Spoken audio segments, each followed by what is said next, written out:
Hello and welcome back to our next video. और पिछले video में हम लोगों ने अपना चैप्टर 1 डिस्कस किया था जो कि बेसिक्स का था। इस वीडियो में हम लोग अपने चैप्टर 2 बेसिक्स के ही अगले पार्ट के बारे में बात करना शुरू करेंगे। ध्यान आपको इस बात का रखना है कि इस चैप्टर से आपका जो एक नेशनल इनकम चैप्टर जो कि सबसे इंपॉर्टेंट चैप्टर क्लास 12 का बोला जाता है उसका एक बेसिक जो फाउंडेशन है वो यहाँ से स्टार्ट होने वाला है। तो इसलिए इस चैप्टर को और इस वीडियो को बहुत ध्यान से समझेंगे। इस चैप्टर के ऊपर करीब करीब 3 वीडियोस में बनाऊंगा, तो उन तीनों वीडियोस को बहुत ध्यान से देखेंगे और पूरा जरूर देखेंगे। तो चलिए अपना चैप्टर शुरू करते हैं। तो जी चैप्टर का नाम है basic concepts of macro economics, और जो हमारा आज का टॉपिक होगा इस वीडियो का वो होगा क्लासिफिकेशन ऑफ गुड्स। गुड्स का क्लासिफिकेशन करना बहुत ज़रूरी होता है, गुड्स के बारे में जानना बहुत ज़रूरी होता है। तो चलिए बात शुरू करते हैं, गुड्स क्या होते हैं और गुड्स कैसे काम करते हैं और गुड्स कितनी तरीके के होते हैं। तो भाई गुड्स को क्लासिफाई करा गया है इन टोटल 4 पार्ट्स में, जिनका नाम है पहले तो फाइनल गुड, फिर है इंटरमीडिएट गुड, उसके बाद है कंज्यूमर गुड और उसके बाद है कैपिटल गुड। तो गुड को 4 तरीके से बांटा गया, फाइनल, इंटरमीडिएट, कंज्यूमर और कैपिटल गुड। चैप्टर का पहला पेज आपके सामने है। हम लोग बुक यूज कर रहे हैं यहाँ पर वीके होरी, काफी अच्छी किताब है। 12th के पढ़ाई करने के लिए सीबीएसई के one of the best books में इसको काउंट करा गया है। एडवाइजेबल है कि आप भी यही बुक पढ़े, जो भी सीबीएसई के बच्चे हों उनको यही वाली बुक ही यूजुअली मैं प्रेफर करवाता हूँ कि आपको यही बुक से ही पढ़ना चाहिए। लिखा हुआ है some basic concepts of macro economics के बारे में। क्लासिफिकेशन ऑफ गुड्स में एक आता है फाइनल गुड, फिर आता है इंटरमीडिएट गुड, फिर बोला गया कंजम्पशन गुड, या फिर हमारे और फिर बोला गया हमारे कैपिटल गुड। बेटा कंजम्पशन गुड को हम लोग कंज्यूमर गुड्स के नाम से भी जानते हैं, ठीक है? तो इस बात का बहुत ध्यान रखेंगे। चलिए आगे बात शुरू करते हैं। क्लासिफिकेशन ऑफ गुड, क्या हम लोग को बोला गया है क्लासिफिकेशन के अंदर? सबसे पहले बोला गया countless number of goods are produce और कंज्यूम होते हैं किसी भी इकोनॉमी के अंदर में। हमें पता है कि किसी भी इकोनॉमी के अंदर कई तरह के गुड्स हैं जो कि कंज्यूम होते हैं और प्रोड्यूस भी करे जाते हैं। इसके अंदर shoes shirt for school children हो सकता है, मशीन टूल फॉर फार्म्स हो सकता है, फर्म के लिए हो सकता है, गन्स एंड एमिनेशन हो सकता है डिफेंस के लिए, शिप एंड एयरप्लेन हो सकते हैं, कुछ भी हो सकता है। मतलब गुड का मतलब कोई भी कमोडिटी जो कि बनाई गई है, कोई भी कमोडिटी जो बनाई गई है। और इसके अंदर ध्यान रखेंगे सर्विसेज को भी गुड ही माना गया है। इकोनॉमिक्स में सर्विसेज को गुड्स माना गया है। तो जैसे कि मैंने यहां पर लिखा वही बात यहां पर भी लिखी हुई है। अगर आप बुक पे ध्यान देंगे क्लासिफिकेशन ऑफ गुड्स में पहला पार्ट क्या आता है भाई? फाइनल गुड्स का, फिर आता है इंटरमीडिएट गुड्स का, फिर आता है कैपिटल गुड्स का और फिर आता है कंज्यूमशन या कंज्यूमर गुड्स का। ठीक भाई, तो चलिए आगे बात शुरू करते हैं अपनी। हम लोग को कुछ ब्रीफ डिस्क्रिप्शन दिया गया है इन कैटेगरीज के ऊपर। तो पहले हम लोग को बोला गया दीज आर दोज गुड्स जिन्होंने अपनी क्रॉस कर लिया है बाउंड्री लाइन ऑफ प्रोडक्शन और ये रेडी टू यूज हो जाते हैं हमारे फाइनल कंज्यूमर्स के लिए। तो अपने ध्यान किस बात का रखना है, किसी भी गुड को फाइनल गुड बनने के लिए सबसे पहले तो बाउंड्री लाइन ऑफ प्रोडक्शन को क्रॉस करना पड़ेगा। ये बाउंड्री लाइन ऑफ प्रोडक्शन का मतलब क्या हो गया? ये हो गया एक तरह की लक्ष्मण रेखा। मतलब अगर मैं ये कहता हूं कि एक ये मेरी लाइन है, यहां पर मेरी एक फैक्ट्री है, मान लेते हैं यहां पर मेरी एक ये फैक्ट्री है। थोड़ी ड्राइंग खराब रहेगी, उसके ऊपर मत ध्यान देना भाई। अगर ये मेरी एक फैक्ट्री है और ये उसकी लाइन है, मतलब इस फैक्ट्री तक जो गुड रहेंगे, अगर इस फैक्ट्री तक जो गुड्स हैं वो फाइनल गुड की कैटेगरी में इंक्लूड नहीं करे जाएंगे। जैसे ही ये गुड इस फैक्ट्री को क्रॉस कर जाते हैं, इस बाउंड्री लाइन को क्रॉस कर जाते हैं, तो इसके इन गुड्स के अंदर there can not be any kind of value addition. Value addition जो है वो होना बंद हो जाएगा। वैल्यू एडिशन अब बंद हो गया है। अब वैल्यू एडिशन बंद होने से हमारा मतलब क्या होता है भाई? वैल्यू एडिशन बंद होने का मतलब ये हुआ, मान लो कोई कमोडिटी अगर हम लोगों ने फैक्ट्री के अंदर 1000 की ली और वो कमोडिटी जो है 1000 की जो कमोडिटी है ये जब मार्केट में जाएगी तो ये क्या कितने की बिकेगी भाई? ये मार्केट में कमोडिटी जो है 1000 के ऊपर ही बिकेगी, 1000 की तो बिकने नहीं वाली। तो इसका मतलब अगर कोई कमोडिटी 1000 के ऊपर की जा रही है तो इस पर भी वैल्यू एडिशन हो रहा है। अगर एक फैक्ट्री से को सामान 1,000 रुपए का होलसेलर के पास जाता है तो होलसेलर उसे रिटेलर को कितने का बेचेगा? इंप्लाइड है 1,200 रुपए का या 1,300 का, महंगे पे ही बेचेगा। और रिटेलर उसे अपने फाइनल कंज्यूमर के पास उसे और महंगे पर बेचेगा, मतलब डेट से 2,000 पे। अब कंज्यूमर इस कमोडिटी को क्या करेगा? यूज करेगा, वो उसे आगे नहीं बेचेगा। तो जब भी कोई कमोडिटी, अब मैंने यहाँ पे सिर्फ कंज्यूमर के बारे में बात करी है, प्रोड्यूसर में भी की गुड्स काउंट होते हैं। तो अगर कभी कोई कमोडिटी जिसके फाइनल यूजर के पास वो पहुंच जाए और उसके अपनी बाउंड्री लाइन ऑफ प्रोडक्शन को क्रॉस कर लिया है, मतलब उसके ऊपर अब कोई भी नया वैल्यू एडिशन नहीं होना है, तो उसे हम लोग किस कैटेगरी में डालेंगे? उसे हम लोग फाइनल गुड की कैटेगरी में डाल देंगे। अकॉर्डिंगली फाइनल गुड को हम लोग कैसे क्लासिफाई करेंगे? Final consumer good. Final consumer good मतलब वो गुड जो कि कंज्यूमर यूज कर रहा है, और फिर आता है फाइनल प्रोड्यूसर गुड, मतलब वो गुड जो कि फाइनली प्रोड्यूसर के पास गया। फाइनल कंज्यूमर गुड मतलब वो गुड जो कि परचेज कंज्यूमर ने करा है अपने वांट्स के सेटिस्फैक्शन के लिए। फाइनल प्रोड्यूसर गुड मतलब वो गुड जो कि परचेज करा है प्रोड्यूसर ने और जनरली यूज होता है एज अ फिक्स्ड एसेट। तो expenditure on final consumer good by the house hold को हम लोग क्या बुलाएंगे? Consumption expenditure. मतलब कि अगर कंज्यूमर कभी कोई फाइनल गुड लेकर आता है तो हम लोग क्या बुलाएंगे? हमारा कंजम्पशन एक्सपेंडिचर। पूरी इकोनॉमी के आपका हाउस होल्ड सेक्टर के जब आप कंजम्पशन को जोड़ोगे तो आपको मिल जाएगा हमारा कंजम्पशन एक्सपेंडिचर। सिमिलरली अगर आप बात करते हो expenditure on final producer good के बारे में, तो उसके अंदर हमें क्या मिलता है? अगर प्रोड्यूसर ने कभी कोई इन्वेस्टमेंट करा तो हम लोग बनाएंगे इन्वेस्टमेंट एक्सपेंडिचर। अब जरा छोटा सा डिफरेंस समझते हैं दोनों बातों के बीच में। मान लेते हैं कि एक कंज्यूमर एक दुकान पे जाकर एक फ्रिज खरीदता है। अब जैसे वो दुकान पे जाकर फ्रिज खरीदेगा तो वो फ्रिज अपने घर पे जाके लगा देगा, ना उसको वो बेचेगा ना उसका वो कुछ और काम करेगा। तो ये क्या होगा? एक फाइनल कंज्यूमर गुड हुआ। और इस खर्चों को हम लोग कौन सी कैटेगरी में डालेंगे? हम लोग इस खर्च को कैटेगरी में डाल देंगे किसकी? कंजम्पशन की। तो इसे क्या बुलाएंगे हम लोग? इसे हम लोग बोलेंगे कंजम्पशन का एक्सपेंडिचर। अब यही अगर कोई प्रोड्यूसर, प्रोड्यूसर मतलब सिर्फ वो नहीं जो बनाता हो, हम लोग प्रोड्यूसर के अंदर जो भी अपनी वैल्यू एडिशन करें, मतलब कि होलसेलर, ट्रांसपोर्टर, रिटेलर, सबको प्रोड्यूसर की कैटेगरी में डालते हैं। तो अब अगर मैं ये बात बोलूं कि कोई प्रोड्यूसर ने अगर यही काम करा, मतलब एक दुकानदार जिसकी कन्फेक्शनरी की शॉप है वो एक फ्रिज लेकर आता है और उसको as a fixed asset use करता है अपनी दुकान पर, उसके अंदर पेस्ट्री, कोल्ड ड्रिंक और बाकी जूस वगैरह सब चीजें स्टोर कर देता है। अगर कोई प्रोड्यूसर ये काम करता है तो उसे हम लोग क्या बुला लेंगे? उसे हम लोग बुलाएंगे फिर हमारा इन्वेस्टमेंट एक्सपेंडिचर। तो अकॉर्डिंगली फाइनल गुड के खर्चे को हम लोग टोटल कैसे निकाल सकते हैं? कंजम्पशन एक्सपेंडिचर जो कि फाइनल कंज्यूमर ने करा और इन्वेस्टमेंट एक्सपेंडिचर जो कि हमारा प्रोड्यूसर कर रहा है। अब आपके सामने एक एग्जाम्पल भी दिया हुआ है। We mean that these goods are out of the process of production or the process of value addition। अगर एक शर्ट एक रिटेल शोरूम में पड़ी हुई है तो मतलब वो बिकने के लिए तैयार है, उस पर अब कोई वैल्यू ऐड और होनी बाकी नहीं है, ना कोई स्टिचिंग होनी है, ना कोई अर्निंग होनी, ना ही कोई पैकेजिंग होनी है। The only way addition left कि जब वो कंज्यूमर को अब कितने की बेच दी जाएगी। अगर हम मान लेते हैं कि रिटेलर वो शर्ट 900 रुपए की लाया था होलसेलर से और उसे वो 1,000 की बेच रहा है, तो उसने कितने रुपए का वैल्यू एडिशन कर लिया? उसने हमारे सामने देखेंगे आप तो 100 रुपए का वैल्यू एडिशन कर लिया। ये वैल्यू एडिशन की फाइनल स्टेज है और कंज्यूमर इसको बेचेगा नहीं। कंज्यूमर अगर से बेचने पर आ गया तो वो भी प्रोड्यूसर की कैटेगरी में आ जाएगा, इसलिए कंज्यूमर से बेचेगा नहीं। और यही अमाउंट जो है फाइनली हमारा कहाँ जोड़ लिया जाता है? यही अमाउंट हमारा फाइनली जोड़ लिया जाता है नेशनल इनकम में। इसीलिए मैंने अभी आपको बोला था ना कि ये जो चैप्टर है ये हमारा नेशनल इनकम का एक बेसिक स्टार्ट कर देगा।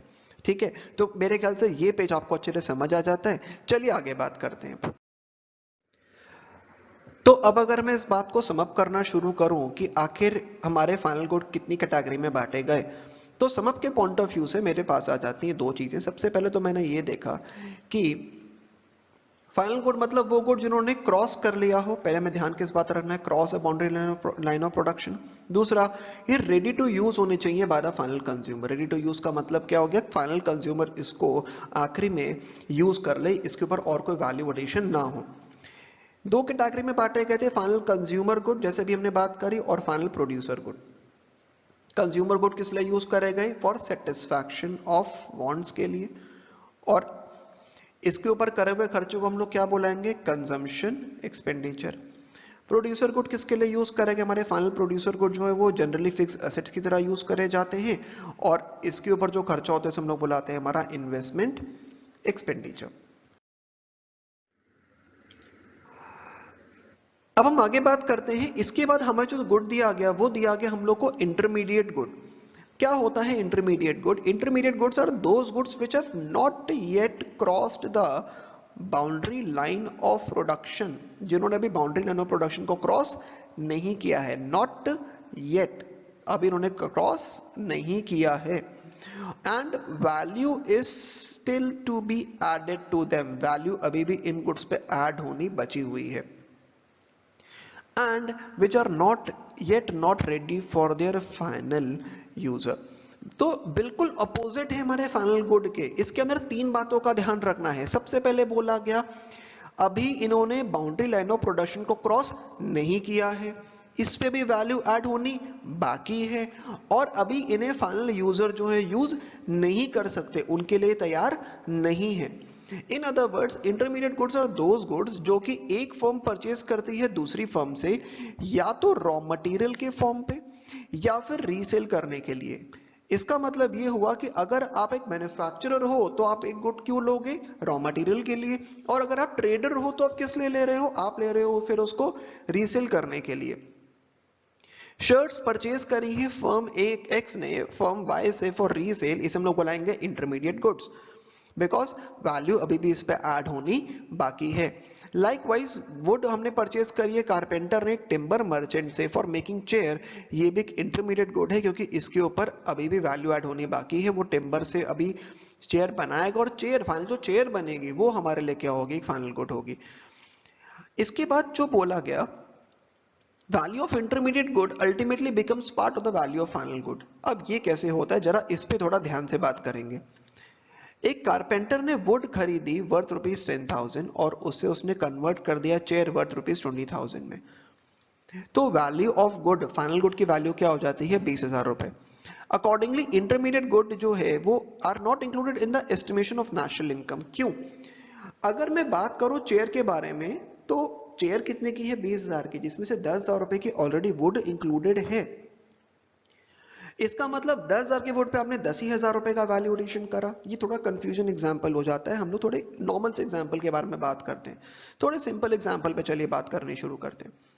तो अगर मैं बोलूं कि एक कमोडिटी जो कि 10,000 रुपए की थी, मान लेते हैं वुड जो थी हमारी वो भी 10,000 की चल रही थी, और इस 10,000 रुपए की वुड के ऊपर हम लोगों ने जब चेयर बनाई तो मैंने माना कि 5,000 रुपए जो है ये मेरा इसके अंदर जोड़ दिया गया, एक वैल्यू एडिशन हो गया। तो फाइनल कमोडिटी की वैल्यू कितनी आ जाती है? 15,000 रुपए। मतलब फाइनली जब ये कमोडिटी मार्केट में बिकेगी तो ये 15,000 की बिकेगी। तो समझने वाली बात ये है कि हम इस 15,000 रुपए की जो फाइनल गुड की वैल्यू है इसे हम लोग कहाँ ले जा रहे हैं? इसे हम लोग फाइनली ले जाते हैं हमारे नेशनल इनकम के अंदर, एस्टिमेशन ऑफ नेशनल इनकम में। हम लोग इस 10,000 के अंदर ऑलरेडी ये 15,000 रुपए जो है वो जोड़ा हुआ है, उसे हम लोग को अलग से जोड़ने की कोई जरूरत नहीं है। इसीलिए इंटरमीडिएट गुड की वैल्यू को कभी भी हम लोग नेशनल इनकम में नहीं जोड़ते हैं, हम लोग हमेशा किसकी वैल्यू को जोड़ते हैं? फाइनल गुड की वैल्यू को। अगर कभी आपने उसको भी जोड़ दिया तो आप डबल काउंटिंग कर बैठोगे। इसीलिए जब भी हम लोग नेशनल इनकम कंप्यूटेशन के बारे में बात करते हैं तो हम लोग उसमें सिंपली क्या करते हैं? वैल्यू ऑफ आउटपुट निकालते टाइम हम लोग क्या करेंगे? वैल्यू ऑफ आउटपुट मतलब कि वैल्यू ऑफ से चेयर मतलब कि 15,000, और इंटरमीडिएट गुड को मैंने माइनस कर दिया मतलब ये कितना? 10,000। तो फाइनली मेरे पास क्या बचा? मेरे पास वैल्यू कितनी बच गई? 5,000 की। और ये मेरी वैल्यू क्या है? ये मेरी वैल्यू है वैल्यू एडिशन की। ऑलराइट, तो ग्रॉस वैल्यू एडिशन कैसे निकलेगा? ग्रॉस वैल्यू एडिशन निकलता है कि आपने कितने रुपए का आपका फाइनल आउटपुट है और उसमें से आपने माइनस क्या कर दिया? कितने रुपए का आपका इंटरमीडिएट गुड था। तो अब अगर मैं इसके की पॉइंट्स के बारे में बात करूं तो मुझे नजर आता है intermediate goods are those good which have not yet cross the boundary line of production, जिन्होंने अभी बाउंड्री लाइन ऑफ प्रोडक्शन को क्रॉस नहीं किया है। Value is still to be added, not ready to use for their final user, and these are used either as raw material और for resale. अब एक बहुत ही इंपॉर्टेंट पॉइंट आता है जिसमें बोला गया है कि सेम गुड में आइदर बी फाइनल और इंटरमीडिएट, मतलब एक ही गुड फाइनल भी हो सकता है और इंटरमीडिएट भी हो सकता है। तो इट इज पॉसिबल कि कोई एक वन सेट ऑफ गुड, मतलब देखिए अगर हम ये बात करें कि चलो जनरलाइज कर दो, हम जनरलाइज नहीं कर सकते। हम ये नहीं कह सकते भाई ये वाली जो गुड है, ये जो कैटेगरी ऑफ गुड है, गुड ए कैटेगरी वो हमारा फाइनल है और गुड बी कैटेगरी इंटरमीडिएट है, ऐसा नहीं होता है। एक ही गुड किसके लिए डिपेंड करेगा, एक ही गुड जो हो सकता है वो फाइनल और वही गुड किसी और के लिए इंटरमीडिएट भी हो। अभी किस पे डिपेंड करेगा, distinction depends on and use. किस पे डिपेंड करता है भाई, डिस्टिंक्शन हमारी फाइनली किस पे आती है, एंड यूज डिटरमिन करता है कि कोई गुड फाइनल है कि कोई गुड इंटरमीडिएट है। हम लोग को अल्टीमेटली देखना है कि आखिर में से यूज कौन कर रहा है। मतलब कि अगर मैंने बिस्किट खरीदे या फिर मैंने अगर शुगर खरीदी मान लेते हैं, तो मैं शुगर किस लिए खरीद रहा हूँ, घर में चाय बनाने के लिए, खीर बनाने के लिए मैं शुगर को अपने किचन में यूज करने वाला हूँ। लेकिन वही शुगर अगर कोई बेकर ले तो उससे वो केक और पेस्ट्रीज यूज करेगा, उसे एक रॉ मटेरियल की तरह यूज करेगा कि इंटरमीडिएट गुड की तरह यूज करेगा। तो हम लोग को अल्टीमेटली देखना क्या है कि अगर कोई गुड हाउस होल्ड खरीद रहे हैं तो वो फाइनल गुड हो गया, पर अगर कोई गुड प्रोड्यूसर खरीद रहा है तो हमारा इंटरमीडिएट गुड हो सकता है, बशर्ते वो उसे रॉ मटेरियल की तरह यूज करे। ठीक है भाई, तो प्रोड्यूसर अगर उसे फिक्स्ड एसेट की तरह यूज करता है तो उसके लिए वो भी फाइनल गुड है, लेकिन अगर वो उसे रीसेल या फिर अगर वो उसे एज एन इंटरमीडिएट गुड एक रॉ मटेरियल की तरह यूज कर रहा है तो फिर वो गुड उसके लिए क्या हो गया, एक इंटरमीडिएट गुड में की कैटेगरी में काउंट कर लिया जाएगा। अब हम लोग को समझना है कि आखिर एंड यूज क्या है। एंड यूज का मतलब होता है who is finally going to consume the good. आखिर में गुड को यूज कौन करेगा, आखिर में गुड को कंज्यूम कौन करने वाला है। What matters is the end use, क्या अल्टीमेटली क्या मैटर करेगा, हमारा end use. Why classifying the good as final और इंटरमीडिएट गुड, क्या मैटर करेगा, एंड यूज। आपको चेक ये करना है कि गुड किस चीज में पुट करा गया। अगर वो प्रोड्यूसर यूज कर रहा है एज रॉ मटेरियल तो उसे कैसे ट्रीट करेंगे, इंटरमीडिएट गुड की तरह। ऑल्सो अगर वो परचेजर रीसेल करता है प्रोड्यूसर तो भी उसे इंटरमीडिएट गुड की कैटेगरी में डालेंगे। बट वहीं अगर मैंने अभी भी बोला अगर प्रोड्यूसर उसे फिक्स्ड एसेट की तरह यूज करे तो उसे किस कैटेगरी में डाल दिया जाएगा, उसे फाइनल गुड की कैटेगरी में डाल दिया जाएगा। कौन सा, final producer good. And of course goods purchase by household for consumption are to be treated as final good. Thus a good जो कि which is not named as final और इंटरमीडिएरी, मिल्क जैसे अगर हम बात करें is not to be taken as final और intermediary. क्यों, क्योंकि फाइनल और इंटरमीडिएरी किस पे डिपेंड करेगा, उसके एंड यूज पे। हमें ये देखना पड़ेगा कि अगर कोई कमोडिटी या good may be use partly as intermediate partly as final also. Thus entire milk अगर डेयरी फार्मर्स वाले बेच दें in a village may not be a final good, only that part is to be treated as final good जो कि हमारे finally किसको बेचा गया, कंज्यूमर हाउस होल्ड्स को बेचा गया। बाकी हो सकता है हलवाइयों को बेचा गया हो स्वीट्स बनाने के लिए। तो इसका मतलब है हमने अभी भी बात करी कि हम किसी भी गुड को हम लोग एक कैटेगरी में नहीं लेकर जा सकते हैं। अगर कोई गुड प्रोड्यूसर ले रहा है एक इंटरमीडिएट गुड की तरीके से तो उसे फाइनल गुड की कैटेगरी से बाहर कर दिया जाएगा। A good can B final consumer good when it is purchased by consumer who is not going to add any value to it तो वो फाइनल कंज्यूमर गुड हो गया। सिमिलरली अगर कोई गुड इंटरमीडिएट गुड तब माना जाएगा अगर प्रोड्यूसर उसे यूज करता है एज रॉ मटेरियल और उसके ऊपर कोई वैल्यू ऐड कर देता है। ठीक भाई, तो ये क्या जाता है कि अल्टीमेटली एंड यूज क्या है और कैसे ये बहुत इंपॉर्टेंट रोल प्ले करता है किसी भी गुड को क्लासिफाई। तो अब हम लोग को करना क्या, दोनों के बीच के जरा डिफरेंसेस को समझना है। तो चलिए डिफरेंसेस की बात करने शुरू करते हैं।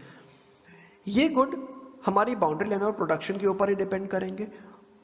ये गुड जो है वो बाउंड्री लाइन और प्रोडक्शन के बाहर आ चुके हैं। तो फर्क क्या पहला क्या आता है, आउटसाइड एंड विद इन का। ये गुड रॉ मटेरियल की तरह यूज करे जाएंगे और ये good are not use as raw material. ये गुड हो सकता है आगे रीसोल्ड भी कर दिए जाएं फॉर मेकिंग प्रॉफिट, पर ये गुड आर नॉट रीसोल्ड, कोई प्रॉफिट इनके ऊपर नहीं कमाया जाएगा। इन पे value is yet to be added, value भी ऐड होनी बची हुई है। और इसके ऊपर value is not to be added, अभी इसके ऊपर और कोई वैल्यू ऐड होनी बची नहीं है। एक्सपेंडिचर इन गुड पे हम लोग इन्हें क्या बुलाते हैं, हमारा इंटरमीडिएट कंजम्पशन बुलाते हैं। इन गुड पे होने वाले खर्चों को हम लोग क्या बुलाएंगे, इंटरमीडिएट। और इन पे होने वाले खर्चे बहुत देर तक बात कर रही थी, क्या बुलाएंगे, फाइनल एक्सपेंडिचर। ये गुड जो हैं वो हमारे नेशनल इनकम बनाते टाइम इंक्लूड नहीं करे जाते। मैंने अभी आपको पीछे बताया भी कि इंटरमीडिएट गुड्स को इंक्लूड नहीं करना है, और वहीं इन गुड्स को हम लोग को इंक्लूड कर लेना है। These are to be included in the estimation of national product या फिर नेशनल इनकम। अब जरा बात करते हैं कंज्यूमर गुड, मतलब वो गुड खास करके जो कि कंज्यूमर यूज करता है, वो कितनी तरीके के होते हैं।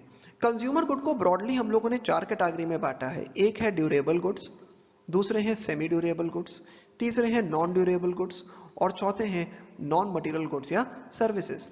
तो ड्यूरेबल गुड्स मतलब वो गुड्स जो कि सेवरल ईयर्स तक यूज कर सके, कई सालों तक यूज हो सके, और ये हाई वैल्यू के होते हैं, जैसे TV, radio, laptop, car, washing machine, ये सब चीजें कई सालों तक यूज होंगी। फिर आते हैं हमारे सामने सेमी ड्यूरेबल गुड्स। ये वो गुड है जो कि यूज करे जा सकते हैं slightly for a period of 1 year और मतलब 1 साल या उसके आसपास, उसके ऊपर नहीं। जैसे कि, और बहुत ज्यादा हाई वैल्यू के होते भी नहीं, जैसे कि cloth, furniture, crockery, electric items, ये सब चीजें 1 साल या 1.5 साल या 2 साल हद से हद। हम ये नहीं कह सकते कि मैंने आज जो कपड़ा लिया वो पूरी जिंदगी चलने वाला है। कोई क्रॉकरी पूरी जिंदगी चलने वाली है, कोई फर्नीचर पूरी जिंदगी चलने वाला है। यूजुअली कुछ साल में खराब हो जाते हैं। ड्यूरेबल गुड जितनी ज्यादा इनकी ना लाइफ होती है ना ही वैल्यू होती है।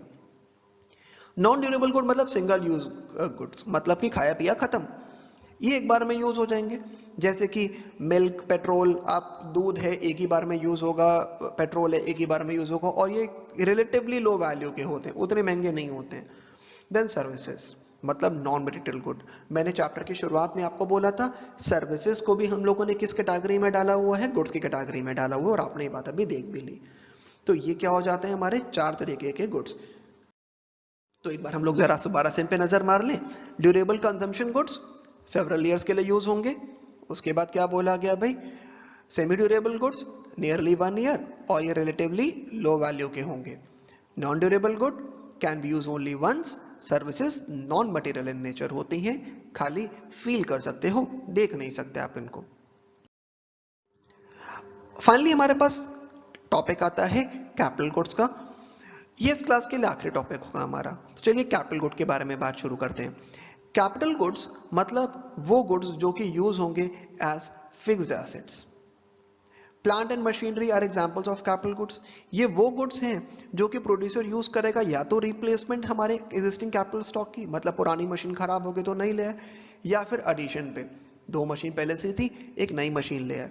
Capital goods are fixed asset of the producer. As fixed asset capital good जो है वो रिपीटेडली यूज्ड होते हैं in the process of production, और ये हाई वैल्यू के होते हैं। तो दूसरी बात क्या आ जाती है, ये बार बार यूज होंगे, और ये कई साल तक यूज होंगे, और ये हाई वैल्यू के भी होंगे। तो यहां तक जरा बात को समाप्त करते हैं।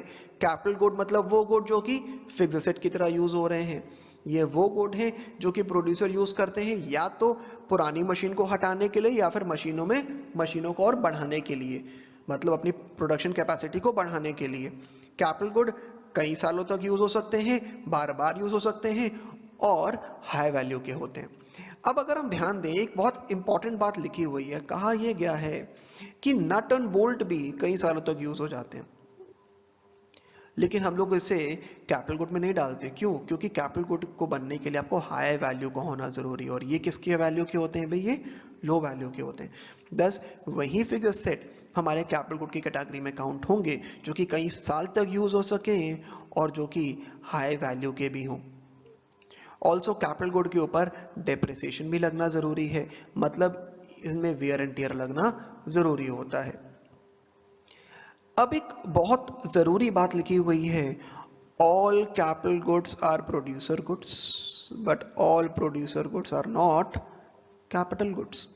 सारे कैपिटल गुड प्रोड्यूसर गुड की कैटेगरी में तो आ जाते हैं। प्रोड्यूसर गुड मतलब वो गुड जो कि प्रोड्यूसर ले रहा है, लेकिन प्रोड्यूसर गुड्स जो है उनका एक और पार्ट आ जाता है, वो आ जाता है इंटरमीडिएट गुड। तो हम लोग को डिफरेंस समझना कि कौन सा गुड इंटरमीडिएट में जाएगा और कौन सा गुड कैपिटल गुड में जाएगा। Producer goods are those goods which are use in the process of production. इनके अंदर वो गुड आते हैं जो कि रॉ मटेरियल की तरह भी यूज हो रहे हैं, और इनके अंदर वो गुड भी आते हैं जो कि फिक्स्ड एसेट की तरह भी यूज हो रहे हैं, जैसे कि प्लांट एंड मशीनरी। तो हम लोग को बात ये समझनी है कि जो गुड्स रॉ मटेरियल की तरह यूज हो रहे हैं वो एक सिंगल यूज गुड है, मतलब वो सिर्फ एक ही बार यूज हो सकता है। हम उसे बार बार यूज नहीं कर सकते। द सेम वुड हम लोग रिपीटेडली यूज नहीं कर सकते, पर वही वुड से एक चेयर बनाने की जो मशीन है उसे हम लोग बार बार यूज कर सकते हैं, वो ड्यूरेबल गुड में आ गया। Thus, while all capital goods are producer goods, but all producer goods are not capital good. तो एक जरा यहाँ पर भी बात लिखी हुई है, एक ब्लू वाले बॉक्स में डिड यू नो, जरा इसको भी बार पढ़ के देखते हैं। हम लोग को दिमाग में ये रखना है कि machines are not capital goods. सिर्फ मशीन कैपिटल गुड की कैटेगरी में नहीं डाल दी जाएंगी। मतलब कि मैंने भी शुरू करते एक एग्जांपल दिया था कि मैं एक फ्रिज लेकर आया, मैं जब फ्रिज लेकर आया तो वो मेरे लिए एक मशीन है पर कैपिटल गुड नहीं है, मेरे पर्सनल यूज के लिए आ रही है। वहीं अगर मैं उसे अपनी दुकान पे रखकर उसमें अपना सामान स्टोर करने लग जाऊं तो वो मशीन एक कैपिटल गुड में कन्वर्ट हो जाएगी। यहीं पर उन्होंने एग्जाम्पल आपको दिया हुआ है टेलरिंग शॉप का। अगर ये फिगर सेट है टेलर के लिए कैपिटल गुड है, पर कंज्यूमर के लिए तो कंज्यूमर गुड ही रहेगा, एक ड्यूरेबल कंज्यूमर गुड की कैटेगरी में आ जाएगा। एक कार टूरिस्ट कंपनी के पास है तो कैपिटल गुड है, और एक घर पे है तो ड्यूरेबल कंज्यूमर गुड हो जाएगा, एंड सो ऑन। तो इसीलिए अब ये नहीं कह सकते कि कैपिटल गुड हमेशा मशीनें ही होंगी। Capital good are only those durable good जो कि प्रोड्यूसर यूज कर रहा है, कंज्यूमर उसे यूज नहीं कर रहा है। ये भी बात समझनी यहाँ पर बहुत जरूरी। तो चलिए अब जरा अपनी बात को फाइनल करते हैं। यहाँ पर मैंने एक उसी पेज के साथ साथ मैंने आपको एक छोटी सी समरी भी दी हुई है। तो की पॉइंट्स अगर हम इसके समझना शुरू करें तो capital goods are used by producer as fixed asset सबसे पहले तो, या रिप्लेसमेंट के लिए या फिर एडिशन के लिए। हाई वैल्यू होने चाहिए, कई साल तक यूज होने चाहिए, और producer good to become capital good उसे सेटिस्फाई करने पड़ेंगी ये सारी सारी कंडीशंस। मतलब किसी भी प्रोड्यूसर गुड अगर वो फिक्स एसेट की तरह यूज होता है, हाई वैल्यू होता है और वो कई सालों तक यूज होता है, तब तो वो इंक्लूड करा जाएगा, वरना वो इंक्लूड हमारे कैपिटल गुड की कैटेगरी में नहीं करा जाएगा। तो यहाँ तक ही हमारा आज चैप्टर खत्म होता है। चैप्टर का पहला हिस्सा था, 2 हिस्से भी बाकी हैं। मुझे उम्मीद है आपको वीडियो पसंद आई होगी, ध्यान से पढ़ेंगे, एंड मिलते हैं हम लोग हमारी अगली वीडियो में। Thank you.